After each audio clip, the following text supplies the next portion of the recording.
I'm Delphina from the US. My dad raised me alone. He was loving, caring, and a total control freak. Up till I was 10, Dad always cut my steak into baby-sized bites. Just so you don't choke, honey. You may think it was cute, but nah. I hated all that fussiness, even though I knew he was just scared to lose me, that I was all he had left. I craved adventure and nature, and I'd sneak out often, even though Dad forbade it, until the day I slipped while trying to slide down the balcony railing like Tarzan and fainted. Later that day, I woke up in my bedroom. I was scared, and Dad took advantage of that. You see why I hate stuff like playing and traveling? You could never get hurt just reading a book, sweetie. What seemed like a small fall turned serious. I ended up in the hospital and needed 6 months to recover. After that, Dad's word was final, and I had no choice but to become his perfect daughter. When I grew up, I wanted to be like Christoph, our school captain, resident daredevil. Every holiday, he posted wild stunts. Skydiving, volcano hikes, you name it. His dad had been a famous stuntsman, and clearly he inherited the skills. I was a big fan. Watching Christoph again, he's just so cool, Yara. People like him don't notice people like us. We're the nerds, remember? This was my school bestie, Yara, and as much as I hated hearing it, she wasn't wrong. Christoph and the other kids at school treated us like dirt under their shoes. I had only talked to him once in 10th grade, and that first encounter went worse than I ever imagined. Seriously? Watch where you're going, nerd. The moment he lifted his foot, my book was already covered in mud, yet I didn't show a hint of anger or protest. It was an accident. I didn't see— Maybe give your eyes a break from reading 24/7, and they will work better. This is a hallway, not a library. That was the real Christoph. He treated me like nothing, but I still admired him. I longed for the thrill he lived. Then the day came. In the 11th grade, our school planned a trip to a game reserve. I was excited, hoping to find new plant species for my botany passion. But when I asked my dad to sign the consent, he refused. A school trip? No way, Delph, it's too risky. I'm 16. I can take care of myself. What if something happens? You're all I have. I was so mad. At this rate, would he even let me go to college? So I did what any rebellious teen would do. I forged his signature and went anyway. Just as I was savoring my freedom from Dad's overprotection, suddenly the bus tires popped. Everyone stay calm. It will take about 15 minutes to fix the tires. Now's a good time to stretch your limbs if you need it. As soon as the driver said that, we all headed for the nearby woods. There, I spotted a beautiful yellow-fringed orchid, a rare species. I've got to get more of this! I was so focused on picking the flowers, I didn't notice how deep I had wandered into the forest, until I bumped right into someone. Ah! Ghost! Ugh, are you following me? Don't flatter yourself. I only got lost because I was busy picking flowers. Picking flowers? Do you think this is a kind of Disney show? There he goes again, reminding me I wasn't part of his extreme sports universe. Secret idol or not, the guy was a full-time jerk. I was ready to fire back. Suddenly, I saw the tree behind him falling. Christoph, move! I shoved him aside just in time to avoid the falling tree, revealing the scary-looking tree cutters behind it. Hey, is tree cutting allowed in this forest reserve? You were not supposed to see that. Boys, get them! My heart skipped as the men rushed toward us, and without thinking, I grabbed Christoph's hand. Run! We sprinted as if the devil was after us, but instead of reaching the roadside where our bus was, all we saw were endless trees. We're lost! Oh God, I don't want to die! I thought you were the great explorer. All my life, I craved adventure, excitement, and thrill. But I didn't know it would have to come along with a fight for survival. While Christoph was shaking like a leaf, I quickly recalled everything I'd read about escaping danger and spotted a narrow cave nearby. There, that cave! Come on, Christoph! What? No, I'm scared of tight spaces, and this isn't some action movie. You literally explored a cave in your last video. How is this any different? Because that wasn't real, okay? None of it was. What do you mean? How? Ever heard of video editing? My dad was the real deal, not me. The truth is, I hated his work, but everyone expects me to be like him. I just pretend. The guy I thought lived for danger was just as scared as I was. Maybe more. As the footsteps grew louder, Christoph shrank back in fear. Without a second thought, I yanked him into the cave. We huddled close, hands clasped without thinking. My stomach churned with regret. I should have listened to my dad. Where are they? We need to find those brats before they report us. One of them took a picture. We hid in the cave for what felt like decades. And when it seemed safe, we came out only to find that it was getting dark. Oh no, it's too late. The bus must have left without us. Maybe they didn't even notice we were gone. Have you forgotten who I am? Kristoff, the school king, strongest of all. Of course they'll notice I'm missing. We just gotta find them. Oh please, now the scaredy cat's acting tough? I already knew the truth. But right now, we had to find our way out before more trouble hit. But just as we were trying to escape the forest, those terrifying figures suddenly reappeared, blocking our path once again. Oh God, I don't want to die yet. I'll pay you whatever you want. You? Pay us? Ha! That's cute. You brats had the guts to record our secret. Letting you go would be like handing ourselves over to the cops. Trapped with no way out, I dropped down in a flash, grabbed a fistful of sand, and flung it straight into their eyes. As they screamed and staggered back, I grabbed Kristoff's hand and ran. I didn't know how long we had been running. We finally located the place the school bus had stopped, but it was gone. No way, how could they leave me? Ugh, there's no signal here, and we don't even know where we are. Let's just calm down and find our way to the nearest town, where we can call our parents. Ugh, if I die and you make it out, tell my cat I love her. Can you be quiet for 2 seconds? I'm trying to remember the road we came from. I've got this freaky gift. Photographic memory. I could remember every sign, every billboard on the way here. And, I used to study maps for fun. That's actually kind of cool. This squiggle is the highway we drove through, and I'm 80% sure this weird tree that looks like a duck's foot was near a town. Huh, you might be a genius. And just like that, we began our journey back, guided by my lead. Are we there yet? My feet are so sore. Look! That's the tree with a duck foot! This way leads to a town! Ha! Told ya! Thank you, Duckfoot Tree. Mwah! Shouldn't I be the one you're kissing? Wait, what? I didn't mean... Ugh, never mind. Forget it. Awkward level 1000. The moment we reached the town, I scanned the area, and that's when I saw it. My eyes almost popped out of my sockets when I saw that it was us in the picture. Our pursuers were bent on catching us. Kristoff, look! A drawing of us? Ew, why did they make my nose so big? Seriously? You're worried about that? We have to hide before anyone recognizes us. Now! They truly meant to eliminate us. Just as we looked for cover, they spotted us, and the chase began again. We ran like it was a marathon for our lives.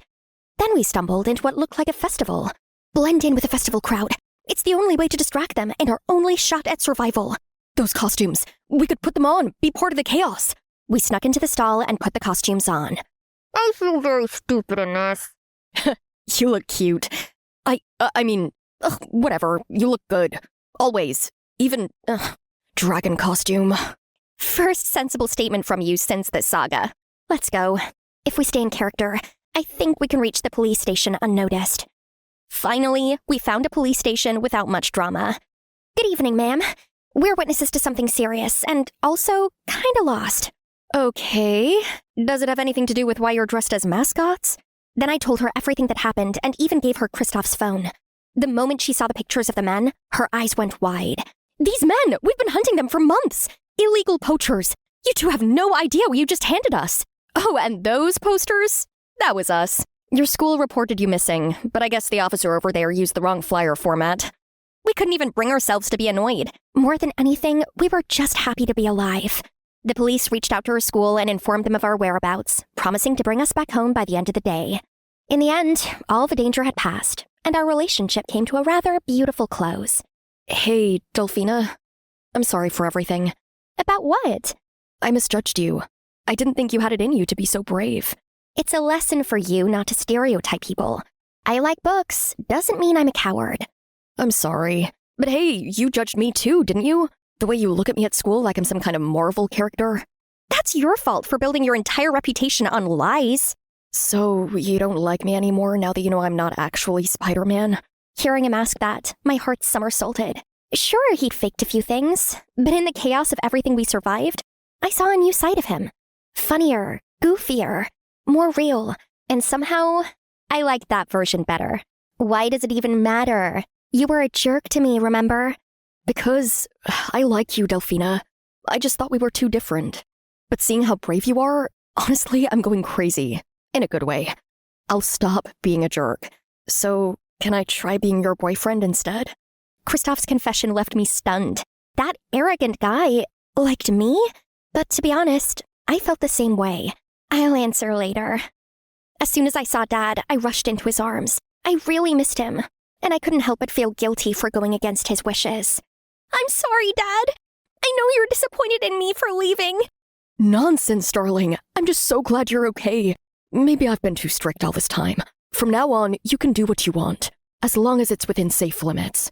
The next morning, the award ceremony took place, with a policewoman and the entire class in attendance. Delphina, Kristoff, you two just saved a forest and the whole community. Great job, guys. Bet it was all Kristoff. He's always been the daredevil type. Kristoff! Kristoff! I wasn't too concerned about what people thought of me. Kristoff was the jock, so in their heads, he was automatically the hero. Me, I was the stereotypical nerd. He could have the spotlight.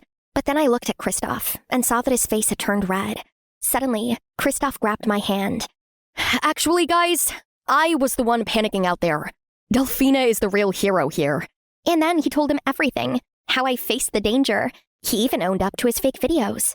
And apologized. The whole room was filled with silence, then suddenly erupted into thunderous applause. They rushed toward me, their eyes filled with admiration I had never known before. For the first time, I wasn't just the bookworm. I was the brave girl, the clever girl, the hero. And yeah, it felt amazing. Just as Kristoff was about to leave, I managed to grab his hand. Everyone, yes, Kristoff lied about his online image, but only because of his father's pressure. He dared to admit it, and that matters. And the truth is, I couldn't have made it without him. My trusted partner.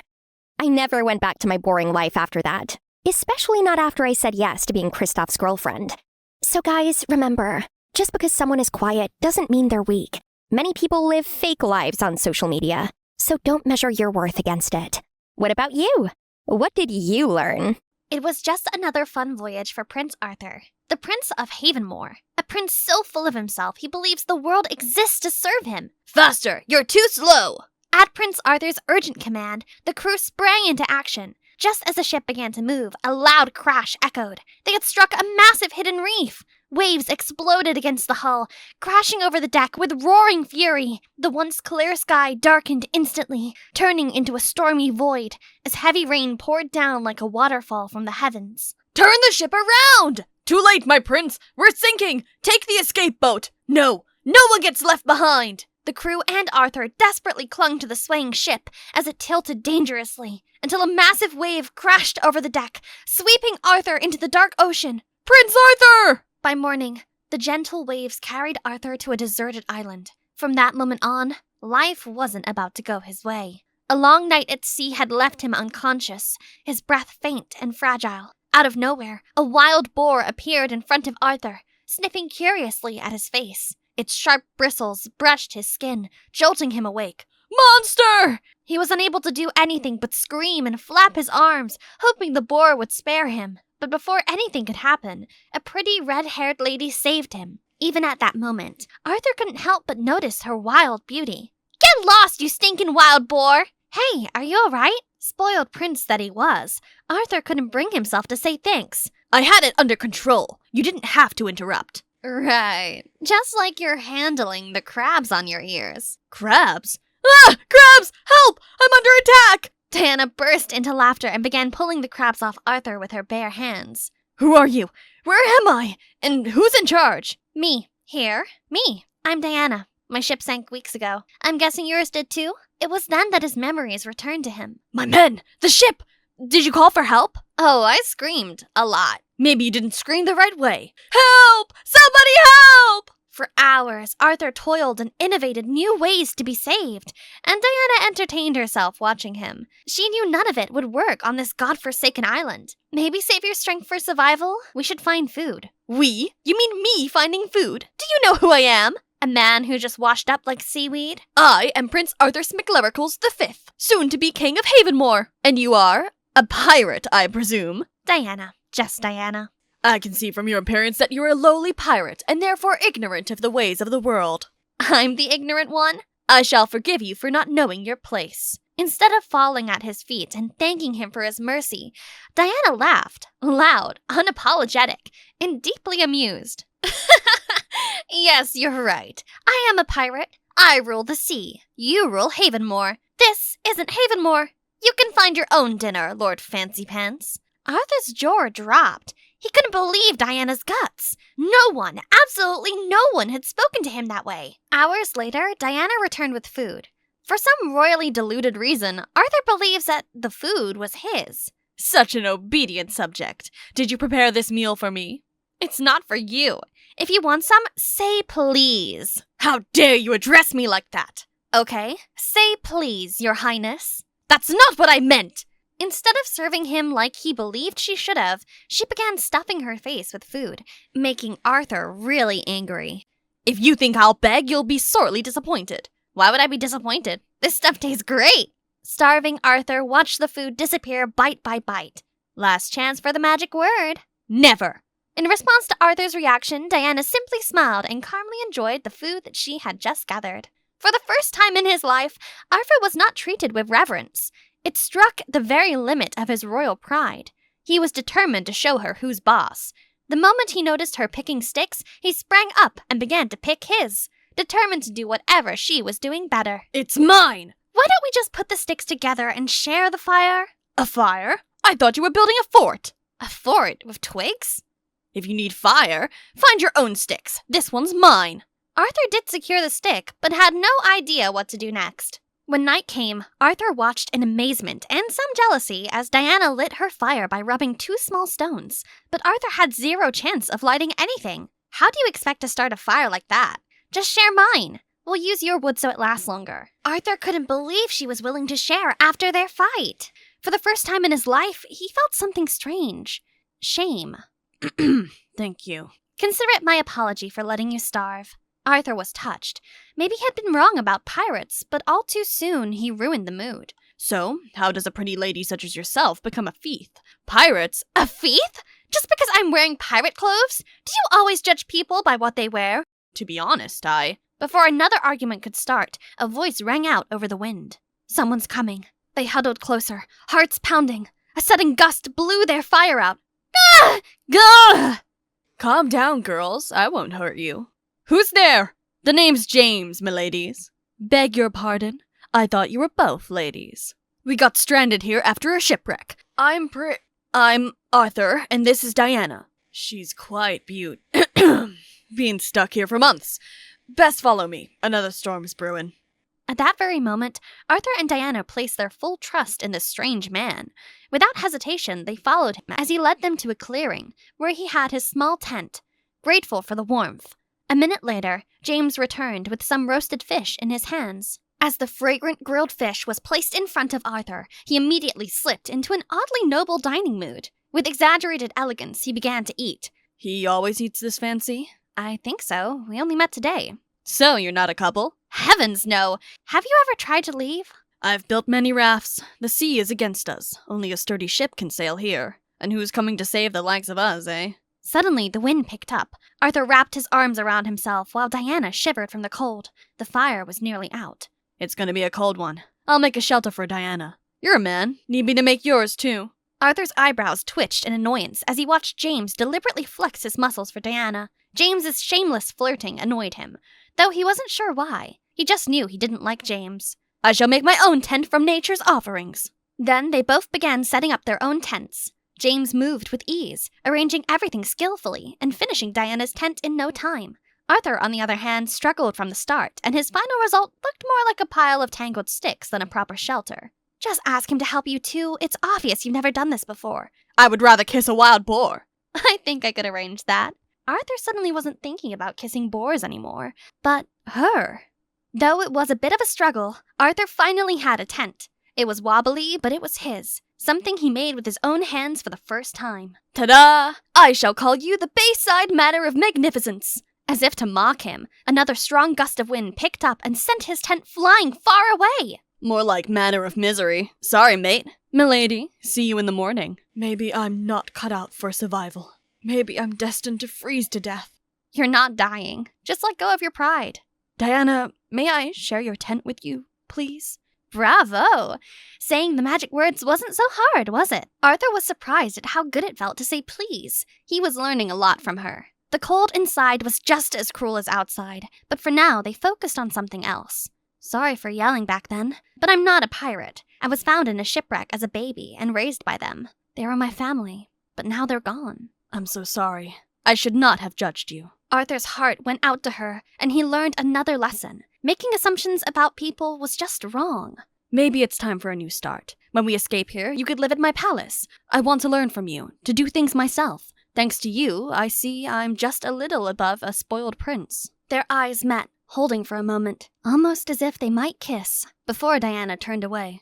I guess I'm a little sleepy. Watching her sleep, he realized then he had fallen for her. She didn't care that he was a prince, and she made him want to be a better man. However, the spark that had just begun between them quickly faded by the next morning. A distant whistle pierced the air, jolting Arthur and Diana awake. They crawled out of the tent to see James rushing toward them. What's going on? There's a ship! A princess! Sailors! I didn't know you were the prince! Forgive me, your highness! Never mind all that. Come on, we're going home. And then Arthur gently took Diana's hand, and together they walked toward the ships, waiting in the distance.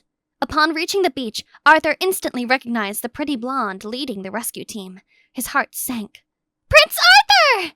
You know her? She's Camilla. Just a friend. He couldn't bring himself to tell Diana that Camilla was his fiancée. Their betrothal had been arranged when they were 8. He had planned to end it because he didn't love her, until the storm hit. Mwah! I'm so happy to see you alive. Everything's okay now. Your betrothed is here. Diana's glare burned into Arthur, but he couldn't bring himself to meet her eyes. All through their journey home, Camilla clung to Arthur, and he didn't get a chance to talk to Diana. He didn't even have an idea of how to fix the mess he was in. But once they reached shore, he finally found the courage to face Diana, because he knew just how much she meant to his life. Diana, don't go! You said she's just a friend! I was on my way to see her and end the engagement before the shipwreck. Why am I even crying? We've only known each other for, what, a day? A day. A lifetime. What does it matter? I'm a prince. I know what I want, and it's you. It seemed Arthur had truly moved Diana's heart. She agreed to give him a chance to make things right and to give them a chance to be together. And so Diana agreed to stay at the palace under the guise of Arthur's servant, a safe mask to keep her by his side without drawing unwanted attention. But Camilla wasn't too happy about it. Servants don't sit at their master's table. She saved my life, Camilla. That's her job. Hey, redhead, I need more syrup. Camilla, the syrup is right in front of you. Oh, I'm happy to serve. She grabbed the syrup and poured the entire bottle over Camilla's pancakes, proving she wasn't someone to be pushed around. Stop! Stop, you peasant! You didn't say when. You uncouth imbecile! How dare you! Perhaps extra syrup is extra good. I'll deal with you later. For days, Camilla acted as if nothing had happened, which only made Arthur more suspicious. He didn't know how to tell her he was breaking up with her yet, but he knew one thing. Diana needed to be on guard. In the meantime, Arthur and Diana enjoyed sneaking out to the garden at night, unaware of the envious eyes watching them and planning something utterly cruel. One night, Arthur was ready to take things to the next level. I want to show you something. He led Diana to the portrait of the late king and queen, then revealed a hidden chamber behind it, one that held the most treasured crown of the kingdom. This crown, made by my great-great-grandfather, is only worn by the queen. It's so beautiful, but why show me this? Because I choose you as my queen, if you'll have me. In response, Diana leaned in and gave him a peck, making Arthur melt. I'll take that as a yes. I'll tell Camilla it's over tomorrow. Good luck, Lord Fancy Pants. The next day, after breakfast, Arthur finally told the truth to Camilla, about the engagement that should have never been, and about the one person he truly loved, Diana. Your parents chose me! Marrying me would secure your position and help you ascend the throne! You throw that away for a pirate girl? I care about you, but only as a sister. This engagement is something I never wanted. What will the kingdom say when their future queen is a fief? She's not a fief. How can I make it up to you? Your mother's crown. I had always imagined wearing it. Let me see it once more. It was a strange request, but Arthur was eager to have her gone, so he agreed. But when he opened the safe... The crown! It's gone! But no one can access the code without knowing the code! Are you sure you haven't accidentally shown anyone? Arthur's thoughts flew to Diana. She had seen him dial in the code. He doubted it was her, but he had to be sure. Guards! Bring Diana to the throne room! In minutes, the guards dragged Diana in. What is this? Why am I being treated like a thief? The crown is missing. You know I didn't. You have to be sure, my prince. Guards, search her bag! No, wait! Before he could stop them, they had her bag turned upside down and the crown fell out. Faith! Just what I'd expect from a pirate. It was like Arthur had been stabbed in the chest 100 times. He couldn't believe it. This is a setup! But at that time, the evidence seemed clear. Guards, take her away. Arthur, please! Why couldn't you believe me? And just like that, Diana was taken away from the palace. Deep down, Arthur truly wanted to believe Diana wasn't the one who did it. Even with Diana gone, Arthur still refused to marry Camilla, so she had to go.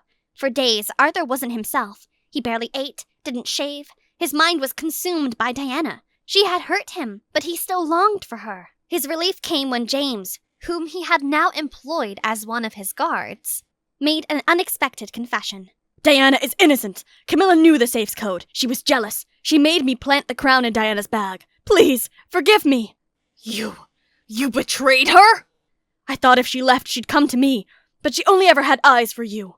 In that moment, the truth was revealed. All Arthur wanted was to see Diana again. Guards, prepare to depart at once.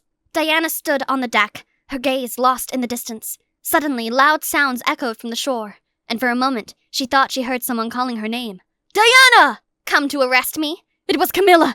She set you up with James's help. He spoke up to prove your innocence. Wow, shock of the century. I'm sorry. I should have trusted you, fought for you. I should have done so many things, but I trust you now, with my life. And if you can forgive me... Diana gasped in surprise as Arthur went down on his knees with a ring. Then I will spend the rest of my life making it up to you. Rise, my Prince Arthur. Make me. And so, kneeling on the filthy docks of Havenmore, Prince Arthur Smicklericles V found something greater than a throne, a soulmate to stand by him for life. Sir, we're looking for the nearest landing point. Our helicopter has lost 2 engines. Mayday! Mayday! Mayday! Jetfly 457. Do you know who I am? I am Mr. Anderson's daughter. I insist you find a way to save us immediately. Poof! Money isn't gonna save you now. The best thing to do is be quiet and pray. No, it can't end like this. I tried raising my phone to pick up a signal, but Blade hit my hand, causing it to tumble onto the ground and the screen to shatter. Stop this nonsense. Nonsense? Actually, I'm trying to get us out of this mess, but all you're doing is just sitting there. Before I could finish my sentence, Blade blurted out, For God's sake! Then jumped out of the pilot's seat, put on a large backpack, and turned to me. Get ready to parachute out. What? Are you serious? No way I'm gonna do that. That's the only way out. Suit yourself, else I don't mind jumping alone either. Oh my God, he's a jerk. Fine. But first thing I'm doing when I get home is getting Daddy to fire him. Then Blade moved us towards the door. Ah! The sky was so vast and perilous. I took a deep breath. It's about time. Am I still alive?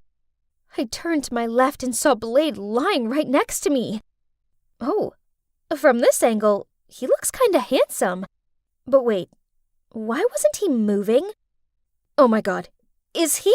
I sat up and shook him vigorously. You can't be dead! You must get me out of here!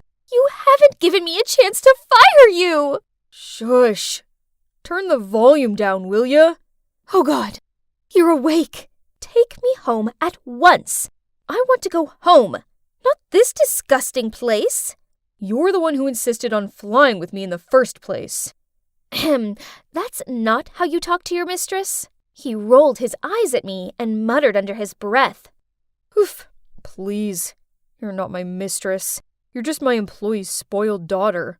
Can you believe the cheek of that man? Ugh! Anyway, I'm Maya, the beloved daughter of the CEO of Anderx Corp. And that jerk is Blade, my father's private pilot. I don't know why my father likes him so much. He's sarcastic, abrupt, and crude. The only reason I was flying with him in the first place was because he was going to pick my father up from a meeting in Rio, which coincidentally, I was in need of a weekend getaway under the hot tropical sunlight. So, 2 birds, 1 stone, huh? But, yeah, this is what I got instead. Oops, how embarrassing. Why was my stomach growling like this? Hearing that, Blade immediately opened his backpack and took out a sandwich. I reached out to take it, but what? He stuffed it straight into his mouth and grinned at me as he chewed. Fine, he could keep his lame food. At that moment, we heard a loud noise in the sky. We looked up and saw a rescue helicopter. I jumped up and down, waved, and shouted to catch its attention. After a while, I turned around and saw Blade doing something weird. What on earth are you doing? Come here and shout. Now is not the time to build tiny stick houses or whatever, mister. But he just rolled his eyes and carried on. How dare he? I jumped in and kicked hard at the pile of twigs he was stacking. Geez, he sure looked annoyed. Why are you looking at me like that? It's you who keeps doing all that nonsense this time. Your shouts are useless here. This fire was our only chance of sending that helicopter a distress signal, and you just ruined it. Then he stormed off, leaving me all alone. So the rescue helicopter flew away, and our survival journey continued, unfortunately. Hey, slow down. How long does it take to this stupid brook? And guess what he said to me? We only have one bottle of water, so if you don't want to die of thirst, I suggest you shut up and keep walking. Blah, blah, blah. But we went on and on and on, and still couldn't find the brook, even though the sun had already set. So we had to create a makeshift tent with our parachute, and the two of us gradually fell asleep. Early the next morning, a raging hunger awakened me. Blade was still sleeping, so I crept past him and rummaged in his backpack. Oh, the jerk was hiding an apple from me. I was about to take a big bite out of it, when suddenly a hand snatched it away. Ugh! I can't stand it anymore. It's just an apple. Why do you... Huh? When did Blade get so hairy? Wait, was it a monkey? Ah! I screamed loudly, and the monkey ran away with my breakfast. Blade rushed over to me. You know what, princess? That was the only food we had left. Then he pulled my hand to chase after the monkey. And guess what we found? OMG. There was our helicopter next to the brook. We were so happy that we ran over and hugged each other tightly. We're alive! And we have enough food for a week in there. Oh, wait. He was still on my blacklist, so I immediately pushed him away. He scratched his head, and his face turned as red as a tomato. I suppose he was kinda adorable sometimes, but I was still mad at him. As the days passed by, we started running low on food. Blade remained persistent and continued trying to make contact on the radio. Finally, he detected the frequency and... Eek! We got a reply! They told us to wait a little longer, and the next morning a helicopter would come to the rescue. At last! This was our last night in this awful place. Blade was so cold and unpleasant at the beginning, but over the past difficult days, he seemed to have opened his heart and really showed his warm side. We actually spent hours chatting that night, and I listened to him talk about his tough childhood in the orphanage and his dream of flying freely in the sky. That's great! I wish I had a dream to dedicate myself to. Oh, you don't have any? Actually, yes. Since my mom passed away, my father started working even more. I longed to have my happy family life back, but it wasn't to be. Maybe I will get that again, but this time with my fiancé. Really? If so, he's a lucky guy. Huh? What did Blade mean by that? I suddenly felt my face flush. Honestly, speaking of my fiancé, I just found out by accident that the luxurious life he claims to have, all the houses and cars, are all fake. I'm a bit confused, but I haven't asked him directly yet. Just like that, our stories continued until dawn. Thank goodness, I'm finally out of that awful forest. Maya, are you okay? I've been worried sick about you. Chase? Oh, you two know each other? Chase is my fiancé. It's It's a long story, but I'll tell you later. Now let's get going. That night, we stayed at a hotel before heading home. And oh boy, it sure was good to be pampered again. I was sitting in our suite room, picking up my room service order and waiting for Chase. What was taking him so long? Feeling down being all alone, I found myself leaving the room and looking for Blade. As I was walking along the hallway, I accidentally bumped into a room service guy and caused him to drop his walkie-talkie. Watch it. Don't mess it up. That sounded a lot like... Nah, it can't be. What made my mistress come all the way over to my room? About the things I told you yesterday regarding Chase. I didn't realize you knew him, so please keep it a secret. Maya, actually, I think you need to know this. Suddenly, his phone rang, so he answered it. The conversation sounded serious. Then he said to me, The airport cameras have been checked and someone tampered with the helicopter. They're going to send me the footage. We both watched the video and saw a strange young man approaching it before takeoff. Hang on. I recognized that man. He's the room service guy I just bumped into. Uh-oh. I had a bad feeling about this. We need to find him now. Huh? What was that smell? Ew, it was irritating my nose. I asked Blade if he smelt it too, and he just shrugged and said all he could smell was my perfume. Then there was a clicking sound at the door. We rushed over to it, but it was jammed.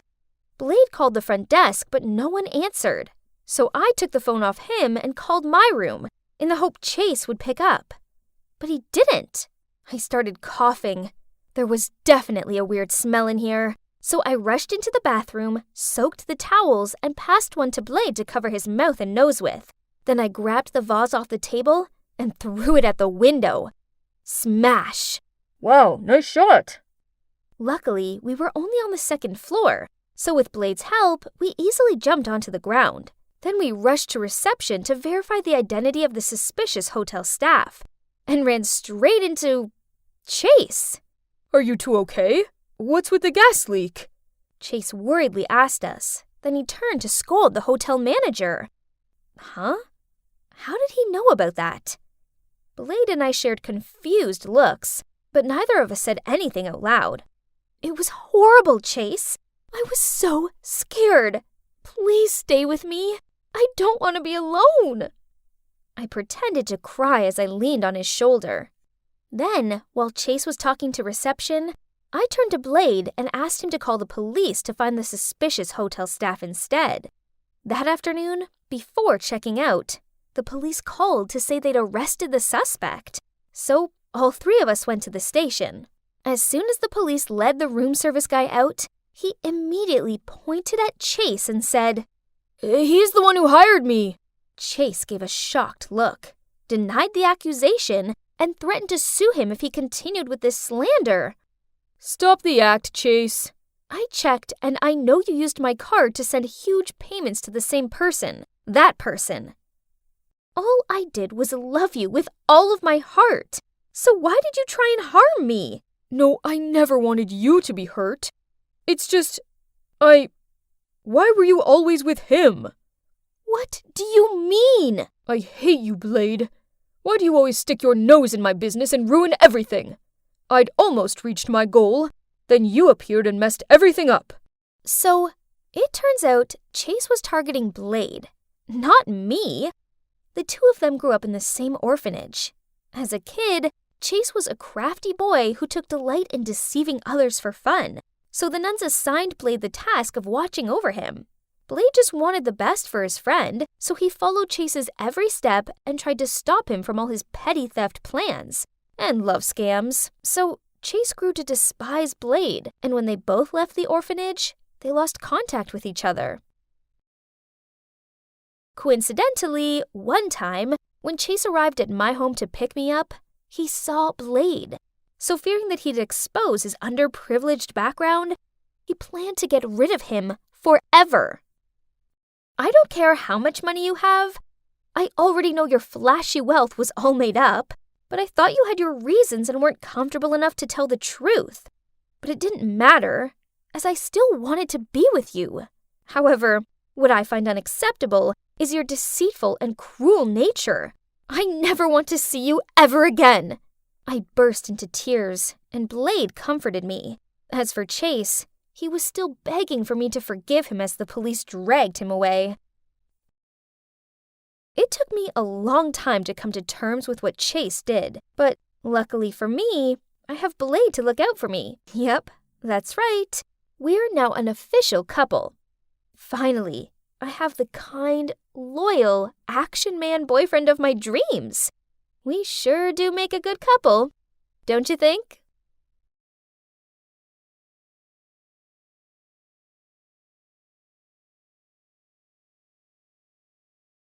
Just another beautiful Sunday. I was bragging to Nanny Emma about my wonderful adventure. Goodness, that's incredible. Weren't you scared? Of course not. Dad taught me. Why are you still here, Amy? Get ready for your piano lesson. Oh, it's Mom. Again. She rushed in, snatched the phone out of my hand, said, "Go now or I'll delete all these videos." Okay, just delete them. Nothing you do could ever make me care more about those noise-making logs. Then I left to my room. Always ballet and piano and violin. What kind of mother forces their kid to do things they don't like? Ugh, I won't back down this time. I have my videos all backed up online anyway. She can't control me. What? Huh? What else?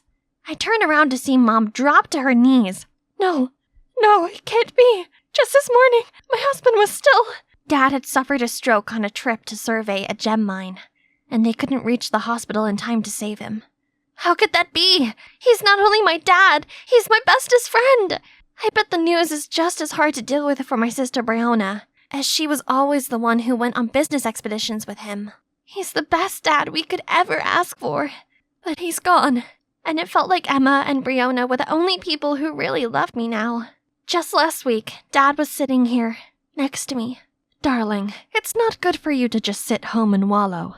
Why don't you get out of here for a few days? And go where? Next week, your sister is going on a trip to a new mine. You can tag along. I'm sure she'd enjoy the company. I don't know. I don't like business trips. I'll bet you can make time for some adventures while you're there. There's bound to be hiking and things you like to do. Since when does Mom support any of my hobbies? She really must not want me around, huh? If that's what she wants. Okay then, sure. We were already running late for our flight when Brianna realized she had forgotten her passport. I offered to stay with her, but she insisted that at least one of us should make the flight.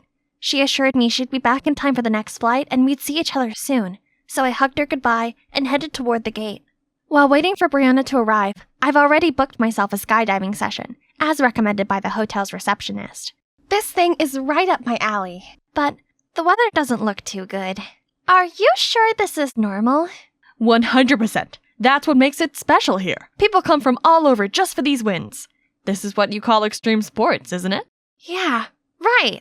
Bring it on. So on the count of 3, I was free-falling. It was an unrivaled exhilaration, the ultimate thrill, until I deployed my parachute. Instead of gently floating to the ground, I was carried away by gust after gust of wind. Then I blacked out. I slowly opened my eyes. What has happened? Am I in heaven now? I look around to see nothing but a beach, framed by a dense forest.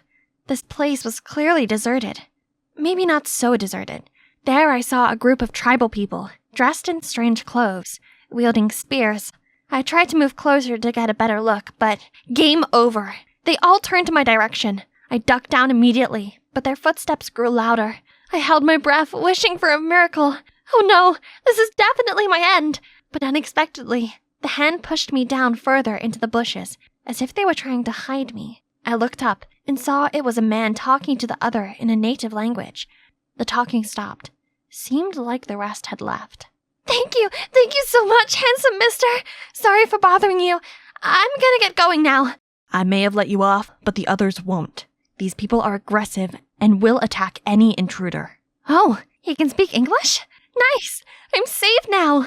As I followed him through the forest, he stayed quiet, but I couldn't help brimming with questions. Where did you come from? Why are you here? You're not a local, right? Are you a scientist? Can you at least tell me your name? Silas. Okay, Silas. May I borrow your phone to call my sister? She'll pick me right up. Do you think I'd be here if I had a phone? I also got here by an accident a couple of years ago. Living like one of them is the only way to survive around here. At least until someone comes to save us. No, that can't be. It wasn't a deserted island, but I was certainly deserted on it. We arrived at a cave on the other side of the island where, according to Silas, the locals never roam around. You'll be safe here. I'll be right back. I didn't need him to take care of me. He may have stayed here for years, but I won't. I'll escape. It wouldn't be so hard to build a raft, right? So I gathered some logs. You hungry?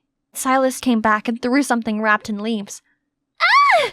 Get these gross bugs away from me! I would rather starve. These are a delicacy. You have no taste. Stay here. Don't do anything stupid. It's getting dark, so I had no choice but to go to sleep hungry in the stuffy, mucky cave. There's dirty moss and bugs everywhere. Ew! At the break of dawn, I couldn't stand it any longer. I got up to continue working on my raft. Ta-da! Easy peasy. Now goodbye, stupid island! But no! My beautiful raft crumbled and sank as soon as it touched the water. Feeling defeated, I laid on the sand in frustration. Suddenly, I heard a whistle. Silas? How am I supposed to get up there?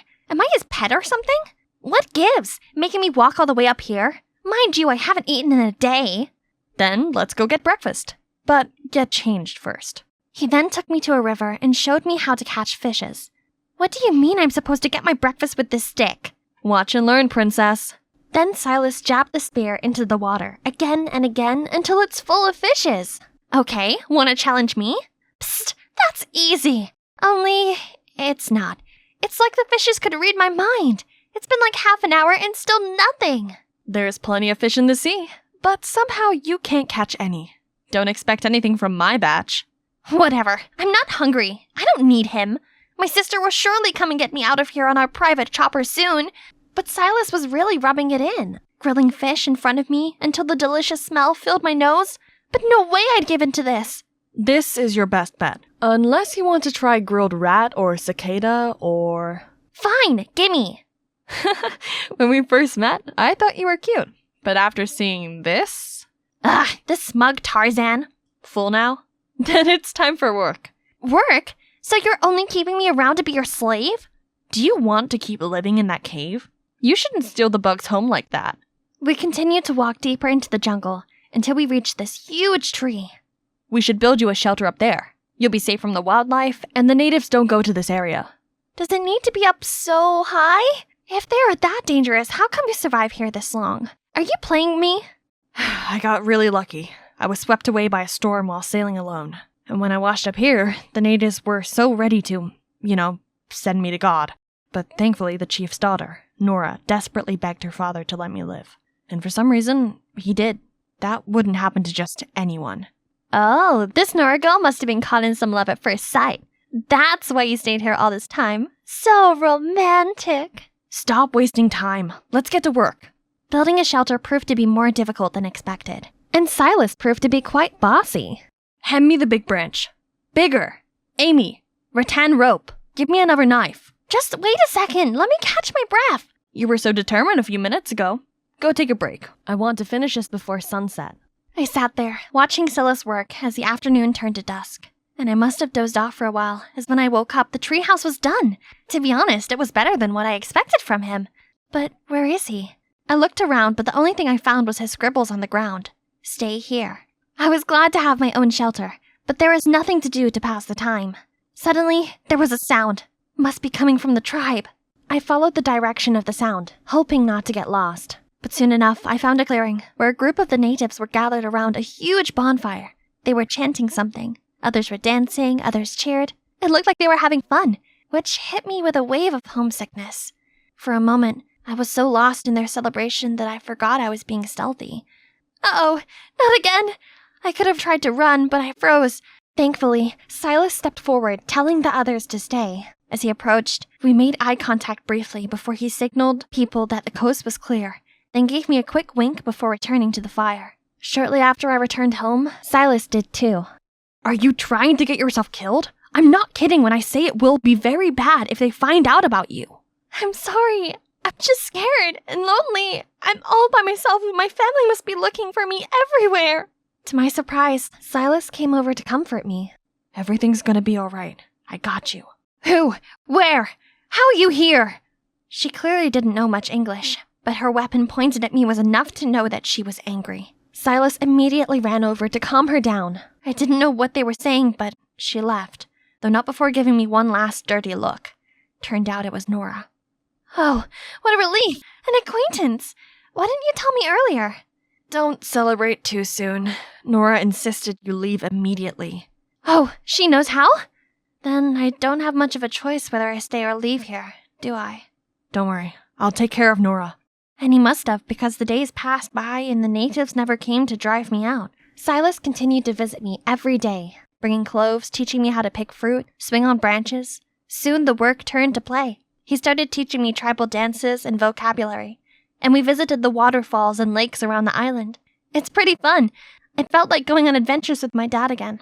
Confident in my knowledge of the island, I started to venture out on my own. But Silas didn't prepare me for this. A leopard showed itself and slowly moved towards me. I tried to stay composed to find a way to escape, even though every bit of me was freaking out, when suddenly, Nora jumped down from nowhere and petted the leopard as if it was her little kitten. She gave it a fish and the kitty just happily ran away. Thank you so much. I'm Amy, Silas's friend. Silas, mine! Yes, he's all yours. I hate him so much. I wouldn't even touch a strand of his hair. Silas? Ew. No. Nora huffed loudly before leaving. Here. Or maybe I shouldn't share it with you since you hate me so much. Oh, stop it. My life was on the line. It was not time to confess my feelings.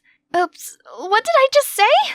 I continued to stutter, making lame excuses. You're not even listening to me, are you? You haven't heard a thing I've said. Huh? What did you say? He grinned and left without another word. I couldn't stop smiling at the silly bracelet. The island isn't really that bad. I have the freedom I've always wanted. I wake up with the sunrise and have things like this. This really is the life. One day, the sun had already set and Silas still hadn't come over. I was starting to worry when he arrived with, Nora? Silas said she wanted to bring me some clothes. I was relieved that she finally wanted to make peace, but her expression confused me. When I thanked her, she didn't say a thing or even smile. We sat around the fire. Silas and I talked about one thing after another. Oops, we might have forgotten about Nora. But the language barrier really is a big deal, you know. And so she just sat there sulking. Suddenly, she stood up, causing hot coal to splatter all over me. Silas hastily helped me clean my hands as Nora stormed off. Is she okay? Maybe you should go follow her. But Silas reassured me she'd be fine and went to find aloe vera sap for my burns. I think she misinterprets our relationship. Does she? 'Cause I too thought there was something going on. I was too surprised, but managed to gather myself enough to reply clumsily. Says who? I don't think you formally courted me, sir. Tomorrow will be our first date then. In the mushroom forest. What do you say? I was glad Silas had saved this place for a date, because everything about it was curious and beautiful. Before long, I had wandered far ahead of Silas. I knew I had gone too far, but something drew me deeper into the forest. I walked along this cave, as I thought I saw a ray of light at the end. And there really was! The cave was not a dead end, but it was just covered by vines. And, oh my god, this is like a whole nother paradise that hasn't been discovered. And there was wreckage of an old helicopter. I immediately called Silas over, and he seemed to not have any idea about this either. We explored the helicopter the whole morning, but it was nothing except a rusted hunk of junk. We were about to leave when Silas hit a button, and the radio came to life. We had found our new hobby. Since then, we went there every day, listening to music and pre-recorded content on the stereo. But eventually, we somehow got a faint radio signal, and for the first time, we had some connection to the outside world. I normally didn't care so much for news, but my interest was piqued by a familiar-sounding story. Right after the death of the biggest name in the gem industry, his wife was kicked out of the house. Any relations to the missing of the youngest daughter? Who will be the winner of the fight for his inheritance? Was this real? Were they talking about my family on the radio? Why would my mother leave? I then recalled my mother's strange behavior before I left. She, for the first time, encouraged me to go on an adventure, and I somehow ended up here. Was it even a coincidence? Oh no, how could a mother do this to her own daughter? Calm down. I believe there's more to this. Don't jump to conclusion yet. Personally, I don't think tigers eat their young. Maybe, maybe not. There's only one way to find out. I need to go home. Immediately. Hey, it's me again, Amy. Last time we spoke, I had made a huge discovery. But before we get to that, let me just remind you how we got here. My father's death left me completely devastated, so Mom suddenly convinced me to travel to take my mind off of it. But instead of having a good time, I accidentally got stranded on this exotic island that's owned by a native tribe who do not like foreigners. Luckily, I met Silas, who helped me survive here, and we actually have gotten pretty close. We're having so much fun that for a second I forgot that I had to go back, until I heard the rumor that my accident could have been staged. Would my own mother really have caused me to end up here? I needed to go home immediately to find out. And Silas was willing to help with all his might, but it's been a few days, and I haven't heard anything back from him.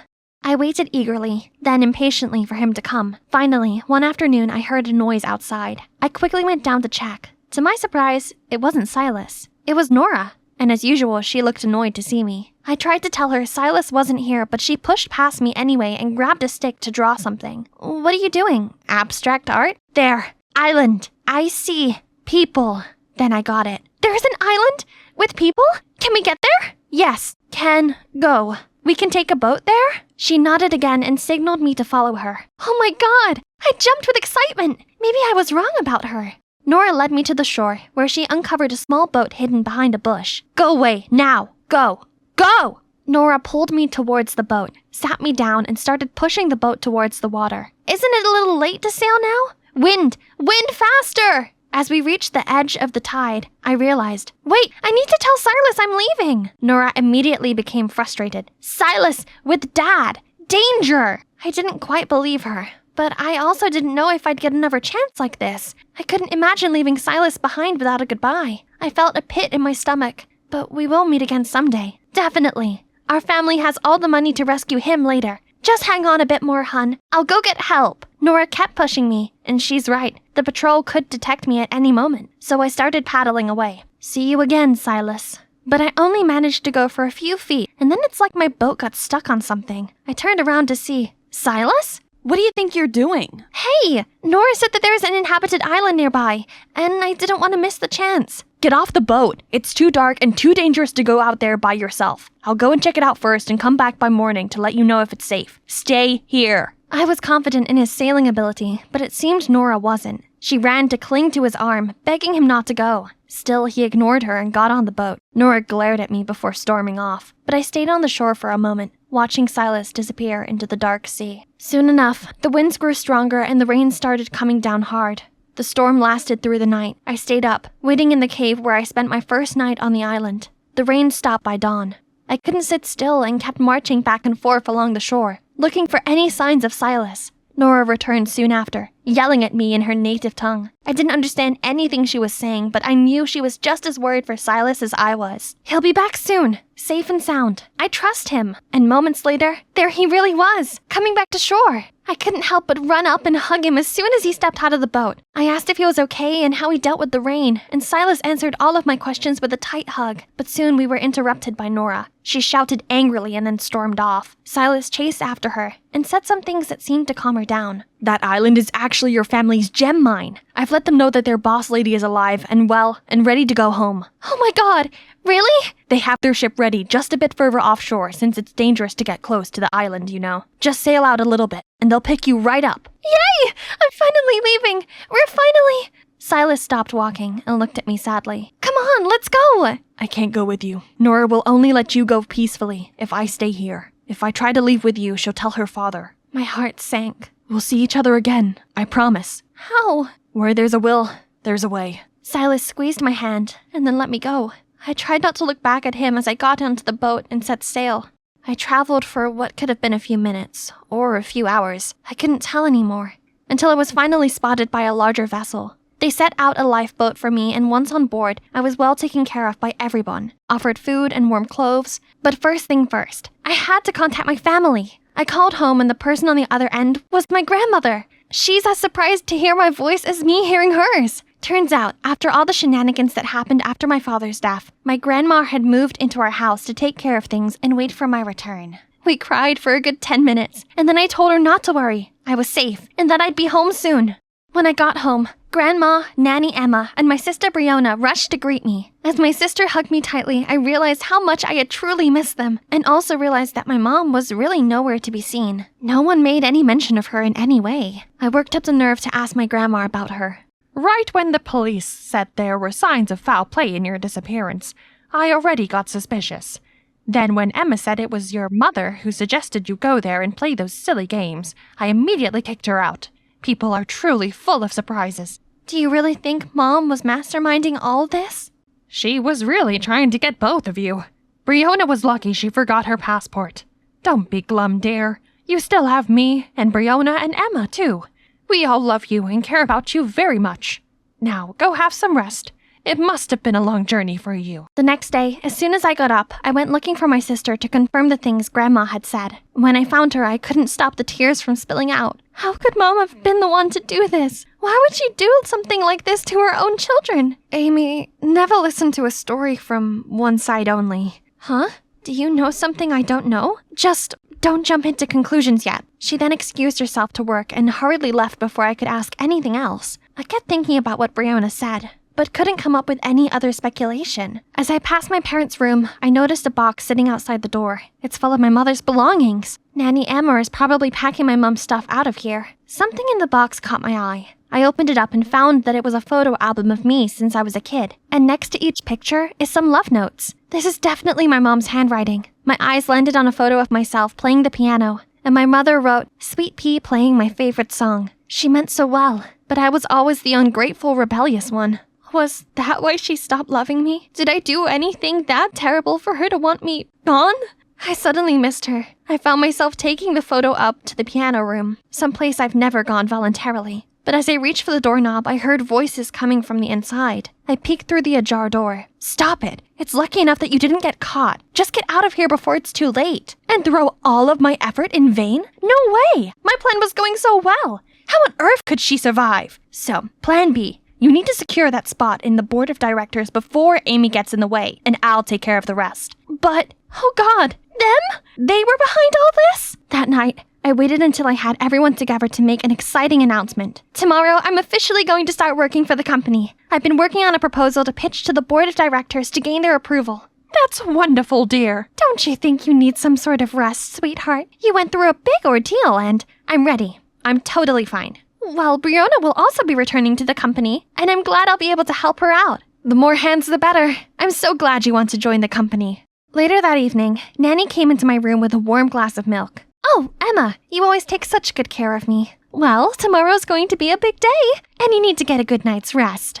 Thank you. Finish your milk before it gets cold, sweetie. Good night. I hugged the warm milk glass and smiled at her as she walked out. Okay, one last revision, and then I'll go prepare my outfit for tomorrow. But my eyes... so tired. Suddenly, I was woken up by a sound at the door. Then it slowly opened, followed by footsteps. Someone is walking towards me. She's looking for my documents. Aha! Time to wrap up your play, Emma. Oh, sweetie, go to sleep properly in bed. I'll help you tidy up. Cut the act, you witch. What do you think you're going to find here? My presentation for tomorrow? Joke's on you. It's a trap. But the milk, you've drank it all. You mean the glass of milk-flavored hypnotic? I've poured it down the drain. Sorry. Suddenly felt lactose intolerant. Bold of you to think you can fool me in my own house. I've seen everything. But why do you want to take me down that bad? Emma, aren't we? Because my daughter, Brionna, deserves this company more than you. Before I could even process that information, Emma was rushing towards me holding a chloroform-soaked rag. Just as she backed me into a corner, the door flew open. My grandma and Brionna rushed in, followed by the police, who restrained Emma right away. Brionna ran over yelling, I told you I didn't want any part in your schemes. I would never, ever hurt my sister. Brionna? Did you know she was your real mother already? Not until after Mom was gone. Then Emma told me everything. Sensing my confusion, Brionna explained that Emma had a fling with our father many years ago, but he wouldn't marry her because of her lesser status. She was already pregnant with Brionna at the time, so our father allowed her to stay as a nanny. When my mom married our dad, she only knew that Brionna was her husband's stepchild. I'm sorry I didn't come clean sooner. I didn't know what to do, because I didn't realize how far she was willing to go. But when I saw her messing with your drink, I knew that I needed to at least warn you. Thank you for always being on my side and telling the truth now. It must have been even harder for you to process all these. But don't worry, we can still make this right. Emma was trying to explain away her crimes as the police escorted her away in handcuffs. They assured us justice would be served. We got in touch with Mom, and by morning she was back home. After some more crying and apologizing and explaining and hugging, everything was as close to normal as it could be. I admitted that I didn't want the responsibility of running the company, but there was something I did want. I wanted to return to the Gem Island and oversee the exploration of the new mines. What I didn't say was the reason I really wanted to return. He was all I could think about as I embarked on my journey back to the island. We took a big boat as far as we could, before I needed to board a paddle boat to remain undetected once we reached native territory. Before I knew it, the island appeared on the horizon. My heart fluttered as I paddled faster and faster, waiting for the moment I could finally see Silas again. I was so focused on the land ahead that I didn't see the huge wave coming up from behind and overturned my boat. When I opened my eyes, I once again thought I was dead. This time, it was because the first thing I saw was an angel's face. Silas. Amy, Hi. I told you we'd see each other again. But my moment in heaven was interrupted by the tribe's return. We were surrounded by the natives hollering and pounding their spears into the ground. A man angrier and more distinctively dressed than the rest stepped forward. This must be the chief. He shouted something to the others, and they grew quiet. He shouted some more, and all of their spears were pointed at me and Silas. I looked up at Silas. His face didn't change. He hugged me even tighter. Just when I thought the end was near, I heard a familiar voice. Nora was standing in between us and her father, shouting desperately. The chief's expression softened, and after some discussion between them, the chief gave another order, which made Silas very surprised. So, yes, thanks to Nora and all the good deeds that Silas has done for the tribe, they spared our lives. But they ordered us both to leave their territory right away. So Silas and I moved to the main island, where my family's gem mine is located. Here we still have the beauty and simplicity of the wild lifestyle, while being connected to the rest of the world and helping manage our family business. So it's okay that we're not allowed to stay on the tribe's island. Not to mention, we still have a friend who often comes to visit. Nora had nagged her father to allow her to come over to our island every few days. It was at first because of Silas, but I think that she has set her sights on someone new now. No! Now take your stinking money and get off my ship! It really wasn't our day. He was the 5th guy to reject us already. No one seemed to want to go to that island. Oh, hi there. Julia here. It's been 2 years since my dad strangely vanished into thin air while on a business trip. He just disappeared. But even when the authorities confirmed he'd passed away, I couldn't shake off the feeling that he was still alive somewhere out there. So I've still been looking for him ever since. In fact, just a few days ago, I found a clue. You see, I'm studying at the Archaeological Institute, where I happened to find an ancient map of some treasure hidden on a deserted island. Sounds wild, right? Well, it gets crazier. Right at the exact spot where the treasure was marked on the map was a symbol of a swallow. My dad's signature swallow, and his initials RC were written there too. Could it be? There was no time to waste. So that's how I ended up here in a fishing village close to that island with my best friend Lily. She's tagged along because she was so worried about me going alone, which was sweet of her. You see, there was a rumor among the locals that the island was cursed. Apparently, anyone who dared to venture there disappeared without a trace.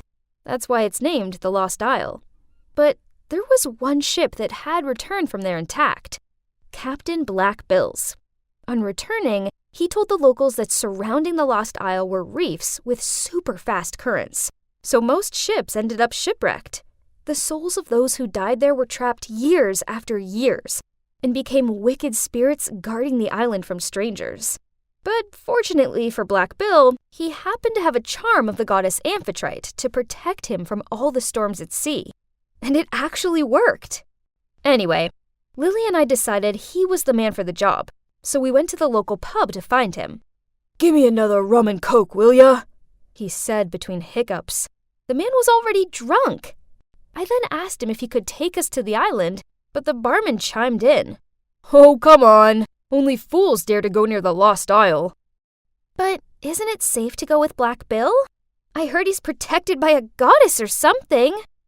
"That's right. Black Bill suddenly raised his voice. But the charm only works when you're out at sea. Stepping onto that island is another matter. Besides, the spirits guarding that island are terrifying. I'm not insane enough to go back there. So the answer is no! I wasn't about to give up, though. How much do you want? 50,000 and I'll take yas. He laughed. His words left us dumbfounded. Let's just go home. This was a waste of time. He's obviously trying to steal our money. 50 grand? Where on earth could we find that amount of money? But I'm so close to my dad now. I can feel it. I can't give up halfway. Suddenly, I had an idea. Actually, we wanted to go to the island to find an ancient treasure that's worth way more than $50,000. If you take us, we'll split the treasure. What do you say? Ha! How do I know you're not bluffing? He said. So I showed him the map. It took him a few minutes, but eventually he shook my hand and the deal was set. Then he said we needed to set off as soon as possible. Otherwise, other people would try and beat us to the treasure. So, early the next day, we boarded his ship, the Siren. And I'm not gonna lie, we were both pretty scared. The other sailors were quite rough, and only one of them stood out as he smiled brightly at us. He then came over and offered to help carry our luggage. He was just so sweet compared to the others. What's so funny? I'm Skylar, by the way. Oh, nothing. It's just, you don't really seem like you belong here. Well, I don't have much choice. My dad's the captain. They're related? But he seemed nothing like Black Bill. He could clearly see I was surprised as he said, Everyone reacts like that. It's true. I don't look much like him, do I? Ahem. I turned around, realizing Lily was just standing there waiting for us. She had a smirk on her face and wouldn't quit teasing me as Skylar led us to our room. Since when did you change your type to sailor boys? I just shook my head, laughing. I mean, he was cute, but that wasn't the point of the trip. We settled in, but that night I couldn't sleep at all. I decided to go up on deck for some stargazing. It was eerily quiet out there, but I suddenly heard a sound coming from the other side of the ship. I quickly went to see and found Skylar leaning on the rail. He's probably having trouble falling asleep too. So we ended up chatting all night, and I told him why I had to get to the Lost Isle. He looked me in the eyes and said, I'm sure you'll find your dad. I know you can do it. He seemed so sincere and warm. It actually made my heart skip a beat. By noon the next day, we had reached the island, and it was just as terrifying as Black Bill had said it would be. Rows and rows of jagged rocks rising out of the sea, with the waves crashing so high, I thought we'd be shipwrecked in a second. The ship was shaking so violently, I really didn't think we'd make it. But we did. After almost colliding with the rocks a few times, we eventually made it through, and I've never been happier to see land before. However, there were still many challenges ahead. The first night on the island, I was curled up in my tent when a sound of footsteps coming from outside woke me up. I quickly unzipped it to see who was there, and that's when I saw a dark figure rushing off into the bushes. I was so scared, I screamed and woke everyone up. After checking, we realized all our bags and food that we'd left outside had been stolen. Perhaps the ghosts of this cursed island are trying to scare us away. I felt Lily shiver beside me, while I tried my best to look unfazed. But Skylar suddenly spoke up. What would ghosts do with food anyway? It was obviously some man. Monkeys? Yes, it was obviously monkeys. Right, son? In fact, they'll probably come back.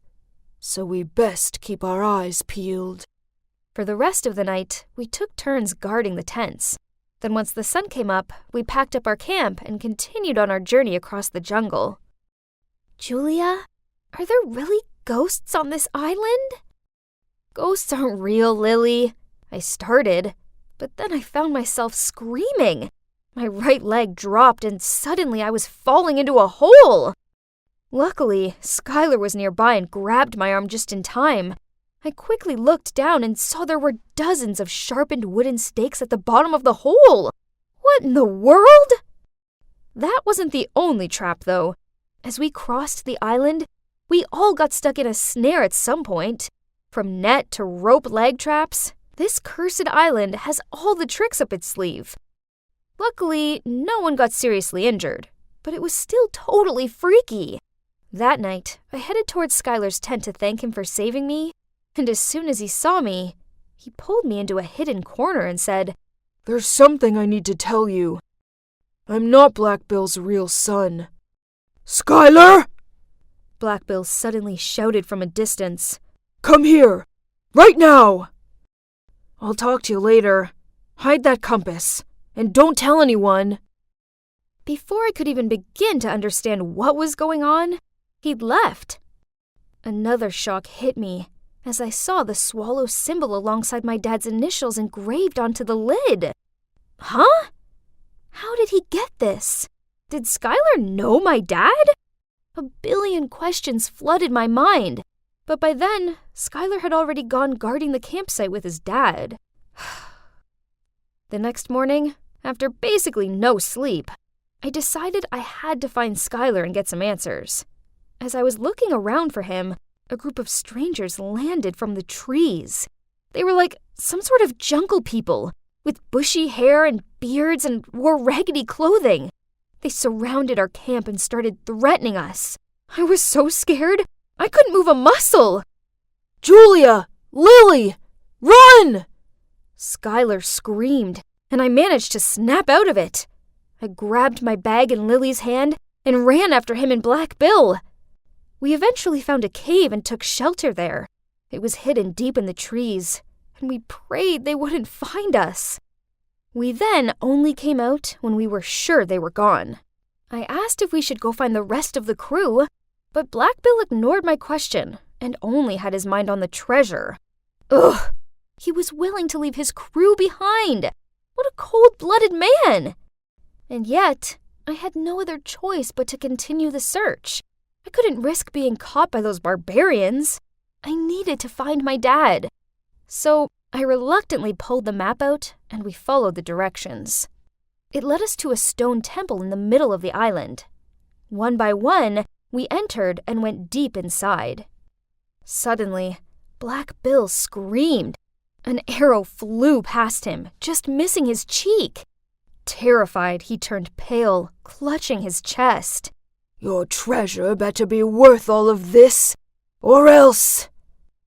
We continued on and saw a door. "That's it! The treasure is behind this!" Black Bill ran forward, throwing himself against the door. His patience was definitely wearing thin. While he worked on getting the door open, I looked around for more clues about my dad.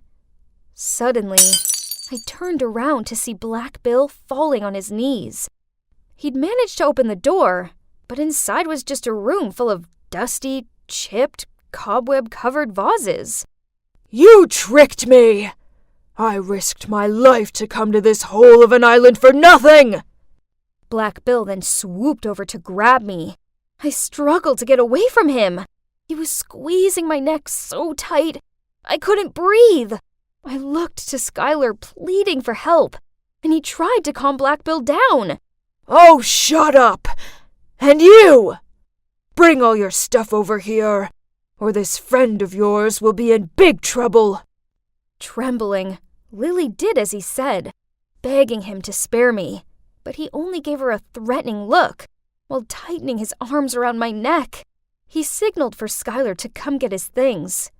"No! Let her go!" "Oh, little Sky, did you forget about your mummy and daddy? You don't want them to get hurt, do you? I've done enough for you." What were the two of them talking about? What was going on? My head was spinning, and with the suffocation, I gradually lost consciousness and passed out.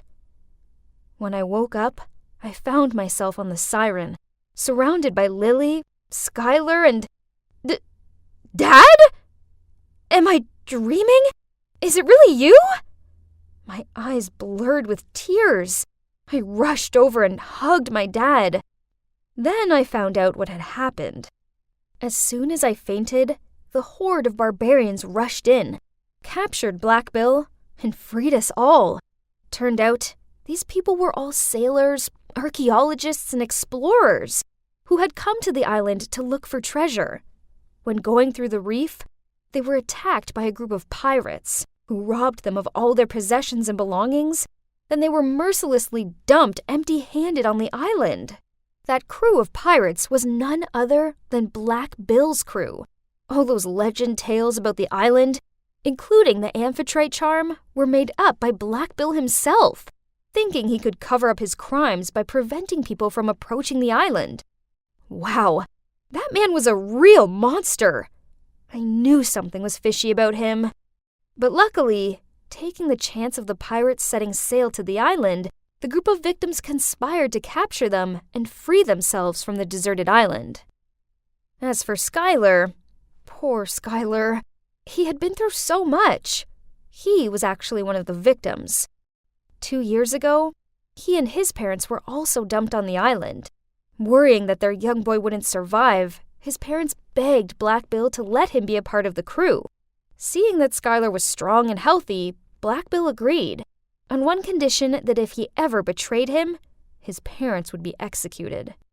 Thanks to Skylar, the victims were able to survive to this day.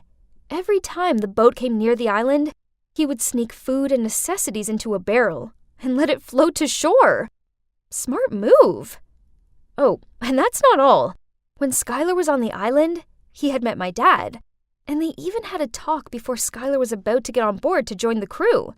Please, promise me, if you manage to escape, try to find my daughter, and give her this as a sign that I'm still alive and well live. I promise. I couldn't believe it. It was all thanks to Skylar that I'd found my dad.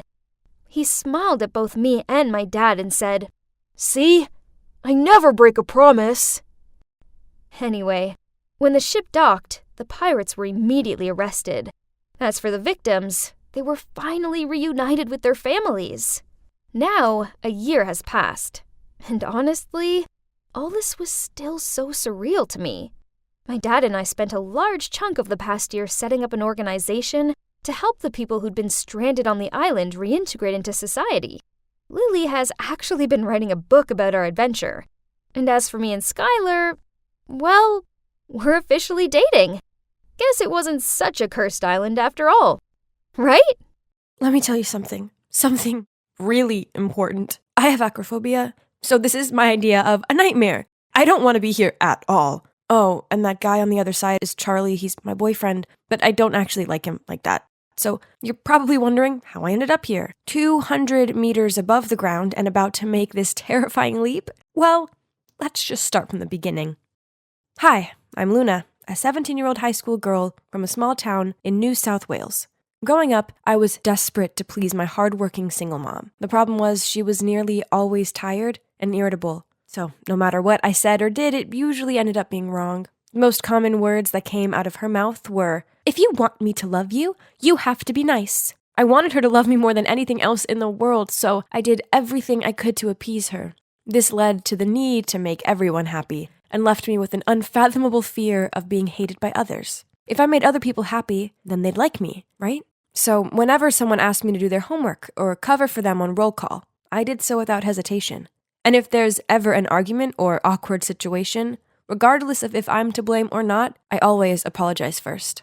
At 15, I moved to Sydney alone for high school, and that's when I met my roommate Margot. She's my complete opposite, but this didn't stop us from becoming best friends. She's independent, sassy, and doesn't let anyone pressure her into doing anything she doesn't want to. Guys, if I were more like her, I would have been able to avoid a lot of trouble. Once we had a group assignment in biology, and I, by chance, teamed up with these two popular girls. The day before the deadline, they both texted me saying they were sick and asked me to do their parts. This was a lot of work for one person, but I didn't want to upset them, so I agreed. But then, that night, while I was scrolling through Instagram during my brief break after hours of studying, I saw them checking in at a party. What? So they lied to me so they could go out and have fun and left me home alone to do their homework? Oh my, I just want to take this pen and throw it right at their dumb duck faces. How is that cute in anyway? Ugh, but who was I kidding? I knew full well I'd never be able to tell them what I really thought of them. So I picked up the pen and continued my workload meant for 3 people alone. I stayed up all night and drank 3 cans of energy drinks, but it was just too much work for one person to finish on time. Our assignment, or should I say, my assignment, got points deducted due to late submission, which somehow made the popular girls mad. What have you done? How could you turn in the assignment late? I'm sorry. It's just that doing it all by myself was a bit too much for me. Oh, please. You had the whole day to finish it. It's all down to your poor time management. Right at that moment, Margot appeared, out of nowhere, and stepped between us. Pfft. If you both cared so much about your grades, then you would have helped Luna complete it. Instead of going to some stupid party, how about I report you to the teacher to cross out your names from... Margot, enough. Sorry, don't mind her. Then I quickly pulled Margot away. Apologizing to them was a ridiculous thing to do. It wasn't your fault. I know it's not my fault, but there's no point making a scene out of it, right? Fine. In that case, I'll leave you alone with all the troubles you've caused yourself. I don't care anymore. Oh, no, I didn't mean to make Margot mad. I quickly apologized to her, told her she was my best friend in the whole world, and asked her to go for a milkshake to make up. A week later, on the day my volunteer club was selling lemonade to raise funds for a children's charity, I suddenly fell sick. Oh no, I'd been telling everyone at the club how important this event was, but now I was the one who'd be absent. How embarrassing. I needed to show them how sincere I was. I texted the club president that I was sick, but if the club really needed me, I could still try to participate. Now I can finally sleep. But who would know? Before I even had time to curl up in bed, he texted back saying how they really needed my help. So if I could come, that'd be great. Oh, no. Did I really have to drag my feverish self over there? Not knowing what to do, I turned to Margot for advice, but she snapped at me. If you knew you couldn't go, why suggest otherwise? People will always take advantage of you if you let them. So just make it clear that you're sick and can't participate. Then she told me how her music club had a dinner meeting tonight, yet she'd already decided she was having a relaxing pamper session tonight, so she immediately told them she was otherwise engaged. Margot was right. If I'd done as she said in the first place, I wouldn't have had to rack my brains looking for excuses to say no without annoying anyone. Finally, I texted the club president that I was afraid of infecting everyone, so I'd better stay home. Then I fell asleep and found my worries plaguing my dreams. The next day, I felt better. So after class, I dropped by the club's room, but I instantly felt weird vibes from everyone. Then when I asked the club president how much money we'd earned from the event, he totally blanked me. Oh, no. He was obviously still mad with me for letting him down. I was lost in thoughts when suddenly someone tapped me on the shoulder. I heard you were sick. Are you feeling better now? It was Charlie, one of the club members. He told me that day I was off sick. He voluntarily took over all of my work. So I invited him out for a thank you dinner right away. Maybe he misunderstood my goodwill gesture, as after that he bombarded me with texts, calls, and soppy memes. Then one day while we were walking together, Charlie suddenly stopped and took my hand. Luna, we've known each other for a while now. I think it's time for me to confess my feelings. I like you. Will you go out with me? Oh my. What did he just say? I stood there dumbfounded. I mean, I liked him as a friend, but not romantically. But when I met his expectant gaze, my conscience began to torment me. He was such a nice guy, so how could I say no to him? In the end, I forced a smile, then nodded in agreement. My feelings for him will develop over time, right? But unfortunately, the answer to this was no. Actually, since we started dating, I found myself liking him even less than before. He does a lot of things that irritate me, such as the time he insisted we wear couple outfits to school. Yeah, slogan shirts with "he's mine, she's mine" printed on them should definitely be left in 2010. Ugh. He smugly ushered me around the school and seemed oblivious to the laughs and points in our direction. If only the ground could just open up and swallow me right away. That evening, noticing how fed up I looked, Margot asked me if everything was going all right between me and Charlie. So I told her everything. I thought she'd get mad at me again, but to my surprise, she just sighed and told me to tell the truth and break up with Charlie before things got too serious. That's the best way to stop both of us from getting hurt. And also, I've heard a lot of bad things about Charlie. People say he's kinda erratic. You better get this over with as soon as possible. Yeah, Margot's right. Next time I saw Charlie, I was ending this once and for all. Turns out I didn't have to wait long, because that Sunday afternoon, Charlie came to pick me up for our date. He told me he had a surprise in store for me, and I was gonna love it. Okay, it sounds like he'd gone to loads of effort, so it was probably best if I left breaking up with him until the journey home. Almost there! Hearing what Charlie said, I looked out the window and... Oh my god! Is that a bungee jumping spot? So, long story short, here I am, 200 meters off the ground, my legs trembling like a leaf and my heart thudding like crazy. I was about to cry out of fear when suddenly I heard romantic music playing behind me. I turned around to see Charlie getting down on one knee.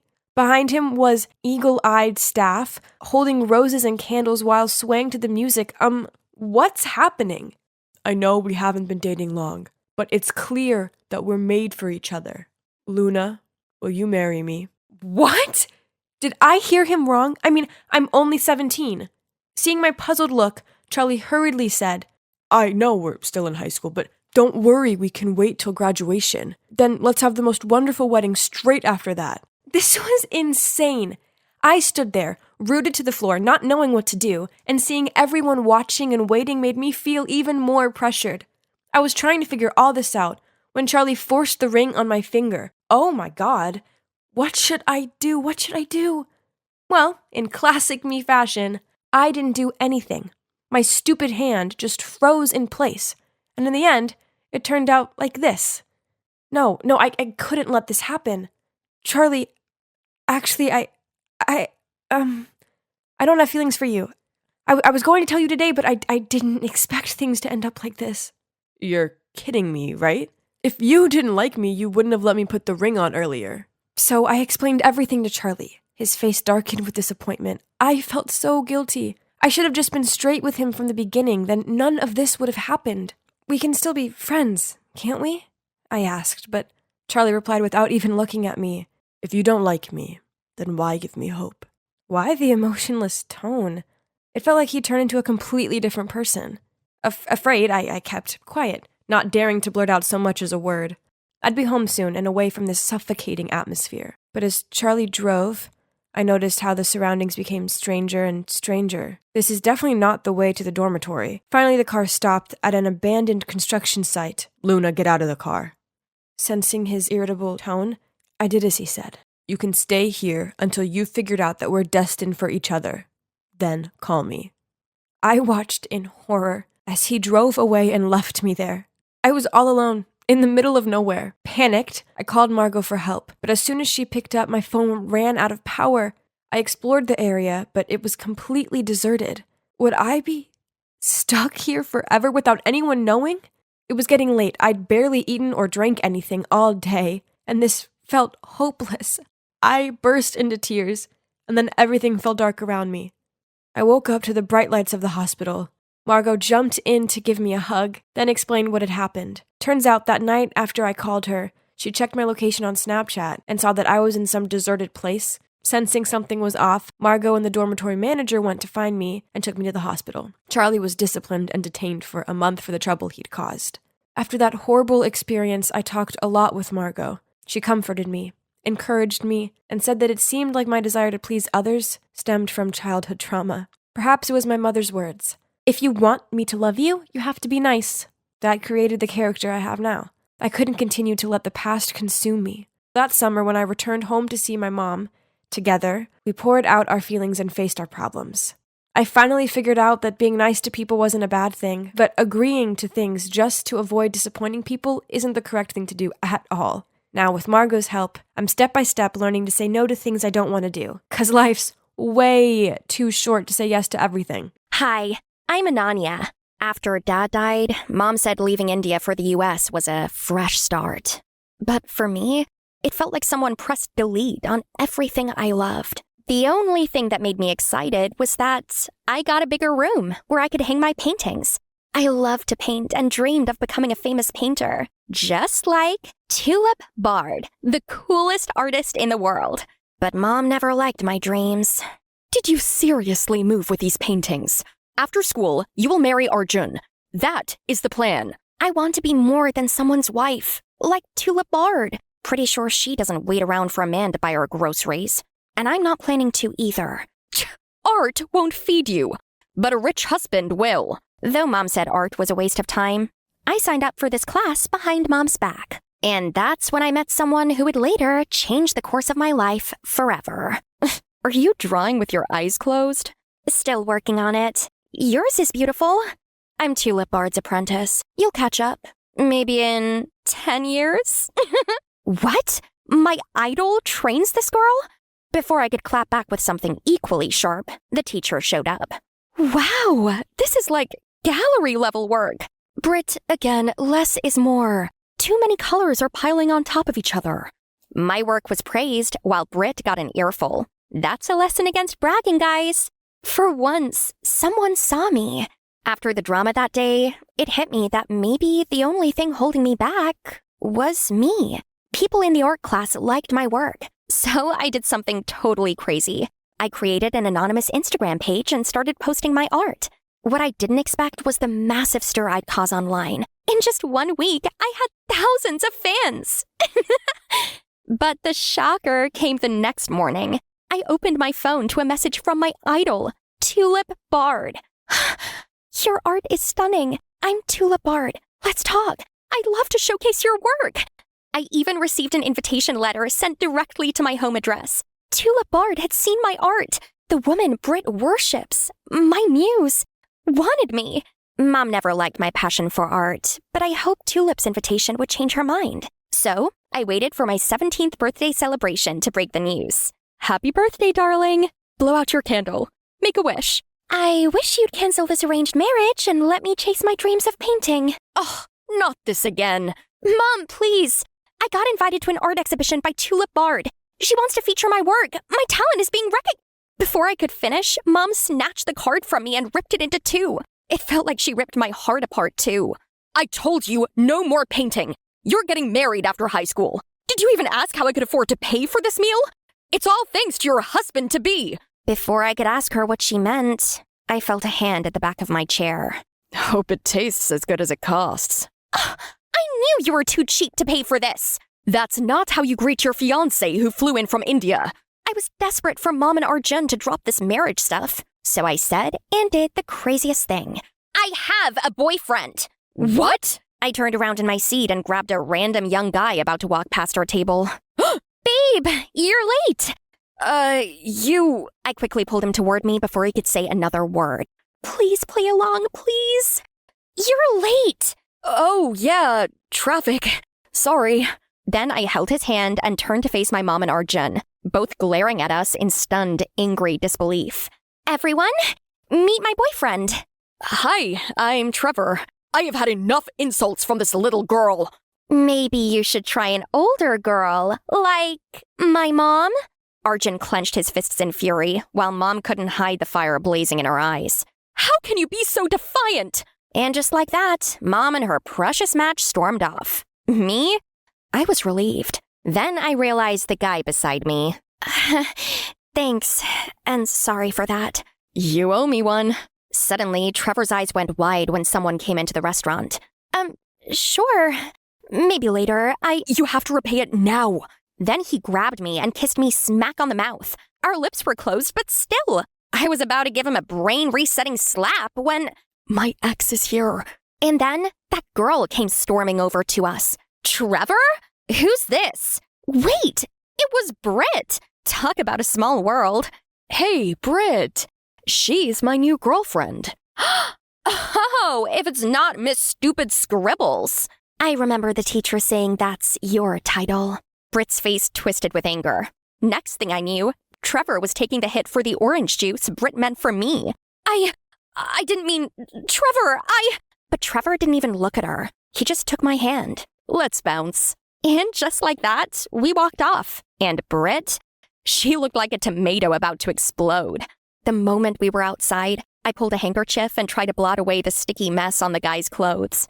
I'm so sorry. You didn't have to take the hit for me. What kind of hero would I be if I let my date get drenched in OJ? Fake date, you mean? We laughed, melting away the tension. Suddenly, a limo pulled up. That's my ride. Mind giving me your number? You know, so I can return your magic handkerchief? He was so charming, I didn't hesitate to rat off my number. I'll call you, Scribbles. After he left, I made my way home, where Mom and I weren't seeing eye to eye. Though I love her, I couldn't forget how she tore my one ticket to achieving my dreams. Surprisingly, after that awkward encounter, we still kept in touch. Trevor was so much fun, and being with him gave me a rare escape from the tension at home, until Mom escalated her plan to break me. One day, while we were having ice cream in the park, I got a message from my mom. What's wrong? No, it's my mom. She cut off my allowance. I was saving for canvases and brushes. You paint? Trevor looked genuinely excited when I showed him some of the sketches I'd snapped on my phone. Ananya, my mom has got to meet you. Why? Trust me, you will be glad you did. Trevor took me to a grand house with exquisite paintings hanging on every wall. When I was still lost in the magic of the art, a familiar figure suddenly appeared before my eyes. I was even more shocked when Trevor called her Mom. Mom, there is someone you'll like to meet. It was Tulip Bard. Trevor rushed to her before we could even greet and began showing her my work. Look, her art is so stunning, right? Wait a minute. Are you the one behind Anya's art? Yes, ma'am. You know her? Remember the talented, mysterious artist I told you I saw online and invited her, and then she ghosted me? How did you find her? I lost the invite and the address. I didn't know how to reach you again. I know, I lied, but I didn't want to make my mom look bad by telling them she tore it up. Then, Tulip Bard offered me a part-time spot at her gallery to grow as an artist. It was everything I dreamed of, a real step into the world of professionalism. The next weekend, Tulip took me to her art gallery and introduced me to a team of artists. Britt was there and glared at me through the introduction. Today's theme is peace. Give me a painting that would make even a raging bull sit down and sigh happily. I set up my canvas and got to work. I chose a quiet river at sunset, the kind of place you imagine running to when life gets messy. After a few hours, some of the other artists wandered over to see what I was doing. Wow, this place feels like a place I'd love to visit. This is breathtaking. It's like we have another Tulip Bard in the making. Smiling, I glanced across the hall and saw Britt scowling at her messy canvas. Soon, it was time for our lunch break. We all filed out to the cafeteria. I noticed Britt hanging back, but didn't think much about it until we returned from our lunch break, and I felt rooted in place when I saw my precious painting. Who ruined my painting? I knew it was Britt. She didn't even bother hiding the huge grin on her face. Tulip's coming back in 5 minutes. What will you do? My heart was pounding, but then, staring at the black mess, inspiration struck. In minutes, I transformed the ruined painting into a surreal neon dreamscape, alive with wild beauty. Oh! Tulip came right in then, her jaw dropping along with the other artists when she saw my work. Oh, Ananya, you're going places. And then the room that had been filled with horror erupted into loud applause for me, while Britt stomped off, fuming. Later that evening, as I got ready to leave, Britt stopped me at the door. Truce, you tried to ruin my painting. Turned out even better, though, didn't it? I literally gave you your moment to shine. I ignored Britt's snide remarks. But thanks to that accident, Tulip had even asked me to join the art competition in 2 weeks, which would be followed by an auction. It was a privilege her students got only after a year of study, but she was so confident that I would create a masterpiece. And, in a reckless moment, just to tease Britt, I said something I shouldn't have. Look, if you're angry about Trevor and me, we aren't even dating for real. Seriously? It is the only way I can get my mom off my back. She wants me to get married right after high school. Little did I know that a slip of the tongue would lead to even more chaos. One day, while waiting for the bus, I saw a guy in all black pull up on a brand new motorcycle. Trevor! Hey, Trevor. Are you here to pick me up? Ananya, can we hang out today? There's this really cool arcade. She can't. She has to go to work. I wasn't speaking to you. Ananya, say something. Maybe next time. I did have things to do, so I had to turn Trevor down. See you later, Ananya Jai. As soon as he left, Britt's eyes lit up like fire. You said you weren't dating. What was that? We weren't, but maybe he wants to? You big fool. Well, I didn't bother with her rudeness. I had a masterpiece to prepare for the upcoming auction. Days passed quickly. With the competition just a day away, I promised myself I'd tell Mom if I won. It was my one shot to prove to her that I was enough. But as I got ready to sneak out, Mom stood at the door, her face stone cold. Going to the gallery? My heart dropped. How do you know? Your friend told me. Friend? Britt was the one who ratted me out. It was all because of my stupid outburst that day. You walk out that door for that nonsense? Don't bother coming back. Her words hit like a slap. I stood frozen, hoping she'd laugh and say it was a joke. All I ever wanted was for her to see me, to be proud.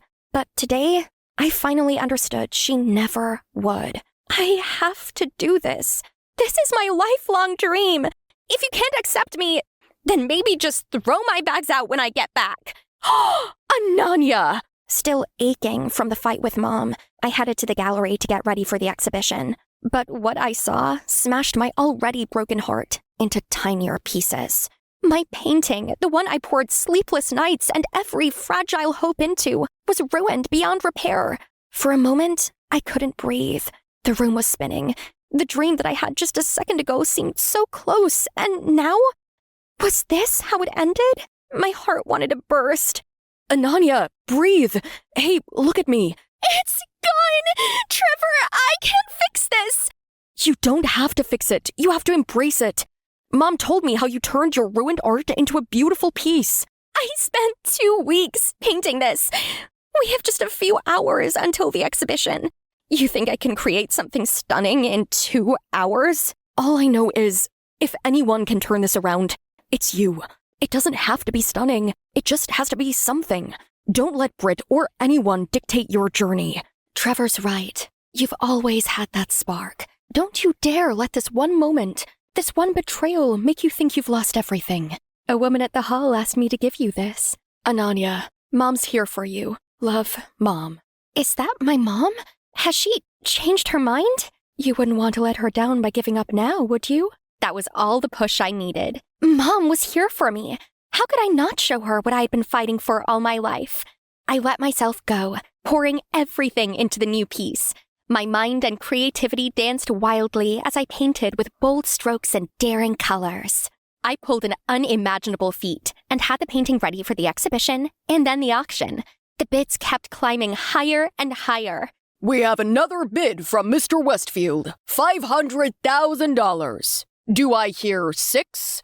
It was so surreal. Sold to the highest bidder. A record-breaking bid, ladies and gentlemen. The masterpiece by the talented Anya's art. Here I am, with the highest bid art. Best Emerging Artist of the Year. The room filled with cheers and clapping. Suddenly, I spotted a familiar figure in the crowd. It was my mom. Her tender smile hit me so hard I could have burst into tears. Ananya, I was so wrong. You were incredible. I see you now. I see your talent. I'm proud of you. The validation I thought I would never receive. I finally got it because I stayed true to myself. If you stick to your passion, you can turn even life's messiest moments into something beautiful. Guess who got busted by the security cam? Yep, Britt. Tulip had her arrested for vandalism, and she got a year of community service. Trevor and we became official that day. And from then on, I wasn't chasing my dream alone. I had my mom's support and a boy who made my heart smile by my side.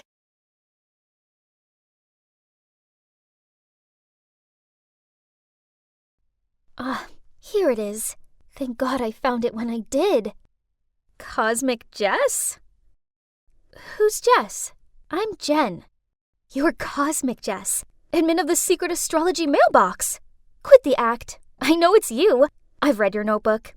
Your astrological analyses are incredible. You sure did your homework on the boys I told you I want to conquer.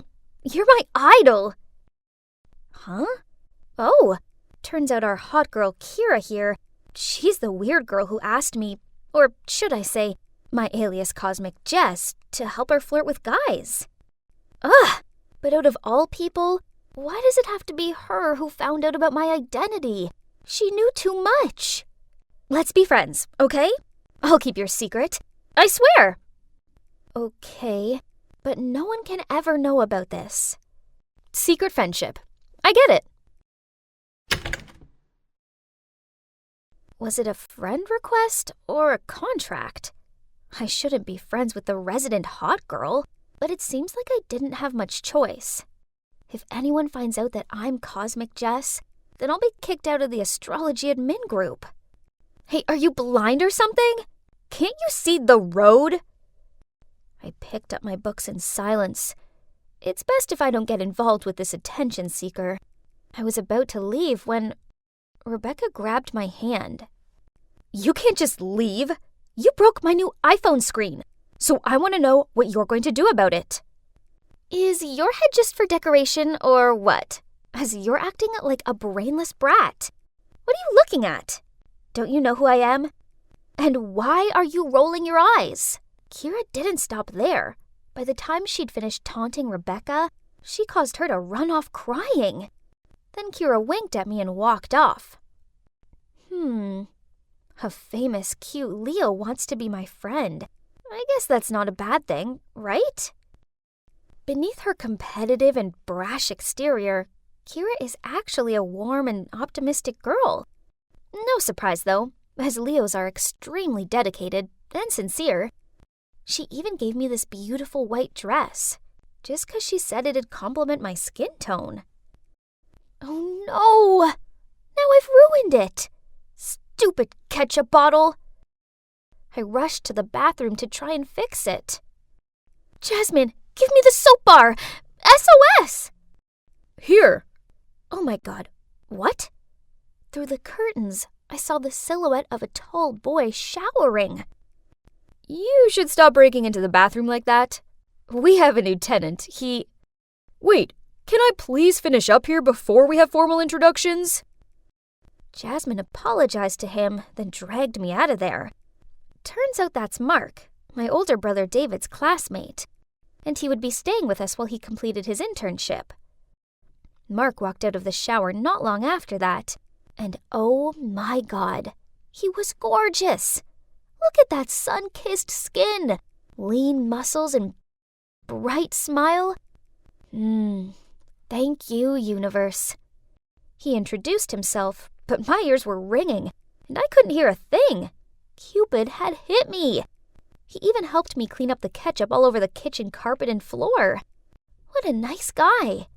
Then when the coast was clear, I snuck into David's room and rummaged around, trying to find some more info about this hot friend of his. There it was. Mark was born on May 22nd, so he's a Gemini. A perfect gift for an Aquarius girl. I went to school with a spring in my step. Oh, what a glorious day! I hurriedly lined up as I heard the coach's whistle. News on the grapevine was that we had a very handsome new basketball coach. Oh, come on. How could a coach be handsome? But... oh my gosh. That's unbelievable. Mark, the dreamy Gemini guy from my house, was also my new coach. What more proof did I need that this was destiny? After school, I was about to tell Kira about my destiny when she gave me info about her new target, a Taurus boy. This was the second time in a month. I was about to lecture her, but then she bribed me with the new Jan Spiller book. So, I took a look at their birth charts. Interesting. After so many mismatched attempts, Kira may have found her perfect match. But after a week of trying to impress this guy, Kira failed miserably. This Taurus guy doesn't like my enthusiasm. I just don't get it. I've shown him how kind I am by helping people out, and I even changed my style for him. I actually tried on this vintage knee-length dress that smelled like mothballs, and he didn't glance at me once. Let me check. I just don't understand how it can be wrong. Okay, let me go get some snacks. I recalculated and redrew the chart, but still couldn't figure it out. Maybe he already had a girlfriend? Or perhaps he wasn't into girls. In this case, I couldn't help at all. Just had to close this Leo-Taurus case and open up the Aquarius-Gemini love story. I flipped through my chart and Mark's. We matched perfectly, and I just drew hearts around the picture of him glued on it. Ah! I have shocking news, Jen! Kira's piercing scream startled me. Why the hell is the gym teacher downstairs in your house talking to Jasmine? Oh, he's staying in David's room for a while. What? Why didn't you tell me that hot news? Wait, what's in your notebook? Don't tell me it's Mark, okay? I quickly turned around to get the notebook, but Kira was faster. So, you also like Mark. That's why you gave me the advice to be an idiot in front of him, right? Huh? Your Taurus guy is Mark? Of course, I didn't know that. I mean, he's not even a Taurus. Yes, he is. But you knew this. Now you're trying to trick me with your false info so you can find out more about him. If you want, I'll leave him to you. I'm not that needy. Not like you. Unbelievable! Do you really think you would have been able to pick those ex-boyfriends of yours up without my advice? Duh! I'm a beauty queen. You're just helping me speed things up. Beautiful, but boring. The personality that won over all those guys was built by me. That's not who you are. Boring? How dare you? I'll show you just how far from boring I am. Kira then left. Okay, fine. She's living in La La Land about herself. Talk about delusional. Poof, I don't need such an unreasonable friend. At the same time, I received a ton of notifications from the secret mailbox. Oh no, my pictures and info were leaked all over the forum. I quickly logged into the administrator account. Ugh, anonymity was the #1 rule of the group, so now they'd kicked me out. My favorite job, my fans. Kira, this was too much. Fine, you want to play dirty? I'll show you dirty. It's time Kira's long list of boyfriends went public on the school forum. Kira the Omnivore was the new nickname that students gave her. Oh well, it was her fault for flirting with 12 guys in just half a year. Was she trying to find a boyfriend from each of the 12 zodiac signs or something? Let's end this stuff. It's because of Mark, right? You'll never have him. He's mine. Fine. If you can win his heart in a month, then I'll apologize for lying about your boyfriend collection. If not, you have to write a post claiming that I'm not Jess. Okay, mark your own words. Kira is a competitive girl, but in this fight, I would definitely win. I mean, come on, she couldn't even get Mark's star sign right. Even though she's a terrible cook, Kira still tried to send some disgusting cakes that she made to my house for him. But of course, Mark threw them in the trash after the first bite. She also feigned feeling faint and fell into his arms in every basketball lesson. Mark looked so uncomfortable. Not surprising, really, seeing as he's 100% Gemini, not Taurus, so her fragile girl act wouldn't work on him. As for my relationship with him, well, that was coming along nicely. And thanks to our assigned star signs, all I had to do was just be myself. For instance, the other night, when I just happened to mention there was a shooting star, he enthusiastically made me and Jasmine go along and watch it. Then last weekend, he invited me and her to a friend's farm, which was so much fun. I saw the cute looks he was giving me. So if Jazz hadn't been there, he definitely would have confessed his love to me. And it was true that I didn't have to wait long, as that night, I suddenly heard a knock on my door. How sweet! He'd left a movie ticket for me. Take that, Kira. I knew I'd won this one. I'm so gonna take a picture of us holding hands in the cinema and send it to Kira. The night after, I didn't see Mark at home, so I guess he wanted me to meet him at the movies? This was so romantic. I was in the right seat, but he wasn't here yet. My heart was beating so fast that I thought it would explode. As the movie started, the lights went out, and that's when someone was approaching my row of seats. I nervously pretended to be staring at the screen when he came to sit next to me. Why are you here? Huh?